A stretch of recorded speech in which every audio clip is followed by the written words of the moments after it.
రిపీటెడ్‌గా నన్ను అడిగే క్వెషన్ రెగ్యులేషన్ 27 కింద లేదా రెగ్యులేషన్ 28 కింద ఆధార్ క్యాన్సిల్ అయిందని. అవును. మీరు చూస్తున్న video Aadhaar cancelled under regulation 27 of Aadhaar act అని.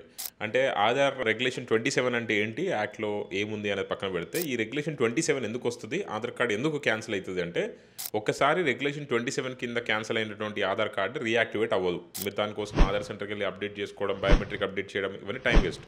రెగ్యులేషన్ 27 కింద క్యాన్సిల్ అవ్వడానికి కారణాలు 2 ఉంటాయి. ఒకటి మీ బయోమెట్రిక్స్‌తో అంటే మీ వేలి ముద్రలతో ఇంకొక ఆధార్ నెంబర్‌కి మీ ఏలు ముద్ర ఉండడం. అంటే ఎగ్జాంపుల్ నా ఆధార్ కార్డ్ ఏదైతే క్యాన్సిల్ అయిందో నా ఫింగర్ ప్రింట్స్తోనే ఇంకొక ఆధార్ కార్డ్ ఉండడం. ఇది ఎప్పుడు జరుగుతుందంటే చిన్నగా ఉన్నప్పుడు ఫింగర్ ప్రింట్స్ బయోమెట్రిక్ లేకుండా పిల్లలు ఆధార్ కార్డు దింపడం ఇలాంటివి చేస్తారు కదా. 5 సంవత్సరాల్లో పిల్లలకి బయోమెట్రిక్స్ ఉండవు కాబట్టి అప్పుడు దింపుండొచ్చు. సో అటువంటి కేసెస్ వాళ్ళు డబుల్ ఆధార్ కార్డు ఉన్న వాళ్ళకి రెగ్యులేషన్ 27 కింద జరుగుతుంది.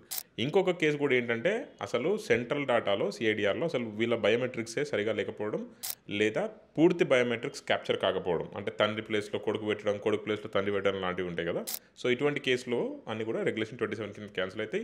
రెగ్యులేషన్ 27 కింద క్యాన్సిల్ అయిన ఆధార్ కార్డులు రీయాక్టివేట్ అవ్వవు. కొత్త ఆధార్ కార్డు దిగడమే లేదా ఉన్న ఆధార్ కార్డు మీ ఫింగర్ ప్రింట్స్తో ఉన్నటువంటి ఆధార్ నెంబర్ తెలుసుకోవడం. దానికోసం రీజనల్ ఆఫీస్కి వెళ్ళడం మాత్రమే మార్గం.